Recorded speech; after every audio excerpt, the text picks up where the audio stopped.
아무리 식사량을 줄이고 운동을 해도 빠지지 않는 살이 있습니다. 특히 뱃살, 그 중에서도 손으로 잡히지 않고 배 속에 단단하게 뭉친 내장 지방. 60대가 넘어가면서 많은 분들이 같은 고민을 합니다. 식사를 조금만 해도 배가 불룩하게 나오고 예전에는 한두 달만 신경 쓰면 빠지던 뱃살이 이제는 아무리 노력해도 줄어들지 않습니다. 심지어 어떤 분들은 오히려 체중은 빠졌는데 배만 남았다고 말하기도 합니다. 문제는 이 뱃살이 단순히 보기 싫은 살이 아니라는 데 있습니다.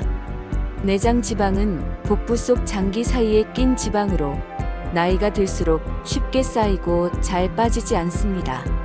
이 지방은 만성염증을 일으켜 심장병, 당뇨, 뇌졸중 같은 심각한 질병으로 이어질 위험을 키웁니다. 하지만 더 무서운 건 아무리 노력해도 빠지지 않다 보니 결국 나이살이니까 어쩔 수 없다며 포기하게 된다는 점입니다. 운동을 시작해보지만 무릎이 아프거나 체력이 따라주지 않아 며칠 만에 그만두는 경우가 많습니다. 식사량을 줄이면 줄일수록 피로감만 심해지고 속쓰림과 어지럼증이 찾아옵니다. 젊었을 때 하던 다이어트 방식이 이제는 몸에 부담이 되기 시작하는 것입니다.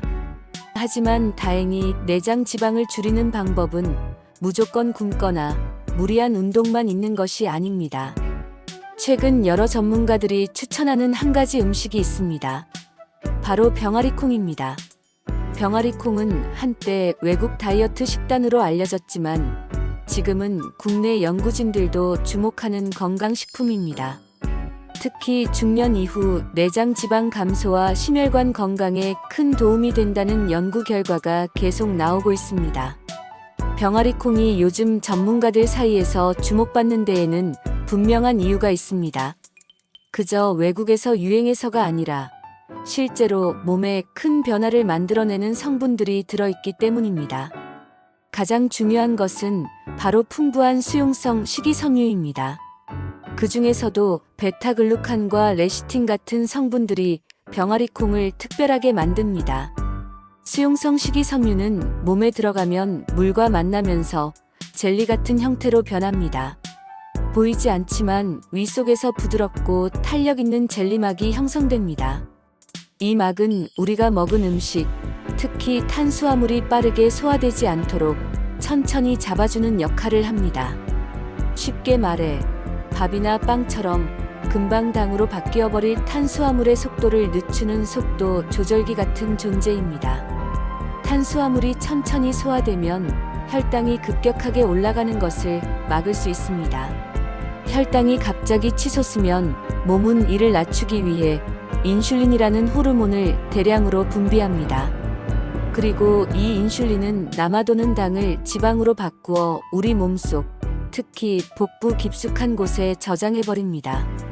젊었을 땐 이 과정이 빠르고 민첩해서 지방이 쉽게 축적되지 않지만 나이가 들면서 인슐린 분비량은 줄어들고 한번 쌓인 지방은 더 고집스럽게 남습니다. 그래서 혈당 상승을 막는 것만으로도 지방이 쌓이는 속도를 늦출 수 있습니다. 병아리콩은 이 혈당 스파이크를 부드럽게 눌러주는 천연 조절기 역할을 해주는 식품입니다. 하지만 이게 끝이 아닙니다. 병아리콩의 또 다른 강점은 식이섬유와 단백질이 함께 들어있다는 점입니다. 우리가 일반적인 탄수화물 위주의 식사를 하면 포만감은 잠시뿐이고 식사 후 2~3시간 만에 금세 배가 고파집니다. 특히 나이가 들면서 포만감 유지 능력도 점점 줄어들죠. 그런데 병아리콩을 포함한 식사를 하면 이야기가 달라집니다. 단백질이 위장에서 천천히 소화되면서 식이섬유와 함께 배 속에 오래 머무릅니다. 4시간, 5시간이 지나도 쉽게 배가 고파지지 않게 만들어줍니다. 이렇게 되면 식사량을 억지로 줄일 필요가 없습니다. 몸이 자연스럽게 적게 먹도록 바뀌는 것이죠. 그리고 또 한 가지, 우리가 잘 모르고 지나치기 쉬운 장점이 있습니다. 병아리콩은 장 건강을 놀랍게 개선합니다.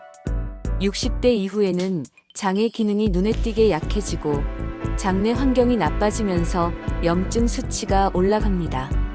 문제는 이 염증이 그냥 뱃속에서만 머무는 게 아니라 혈관과 간, 그리고 내장 지방 축적과 직접 연결된다는 사실입니다. 장 건강이 무너지면 내장 지방은 더 빠르게 쌓이고 한번 쌓인 지방은 잘 빠지지 않게 됩니다. 병아리콩 속 식이섬유는 장내 유익균의 먹이가 됩니다. 이 유익균들은 식이섬유를 먹고 장내 환경을 깨끗하게 유지하며 해로운 염증 물질의 생성을 억제합니다. 실제로 병아리콩을 꾸준히 먹은 사람들은 장내 염증 지표가 내려가고 이와 함께 내장 지방 수치도 감소했다는 연구 결과가 있습니다. 단순히 배고픔을 참으면서 뱃살을 빼려는 방법과는 완전히 다른 방식입니다. 몸에 좋은 음식을 추가했을 뿐인데 식사량은 저절로 줄고 장과 혈당이 안정되며 내장 지방이 줄어드는 선순환이 시작되는 것입니다. 병아리콩은 이렇게 단순한 콩처럼 보이지만 속에서는 복잡하고 중요한 일을 조용히 해내고 있습니다. 병아리콩을 식단에 포함하는 방법은 생각보다 어렵지 않습니다. 무엇보다 조리법이 간단하고 다양한 음식에 잘 어울려 매일 먹기에도 부담이 없습니다. 첫째, 병아리콩을 하룻밤 정도 물에 불려두었다가 부드럽게 삶아 샐러드에 넣는 방법이 가장 간단합니다. 상추, 오이, 토마토 같은 채소와 함께 곁들이고 가볍게 드레싱만 뿌리면 충분합니다.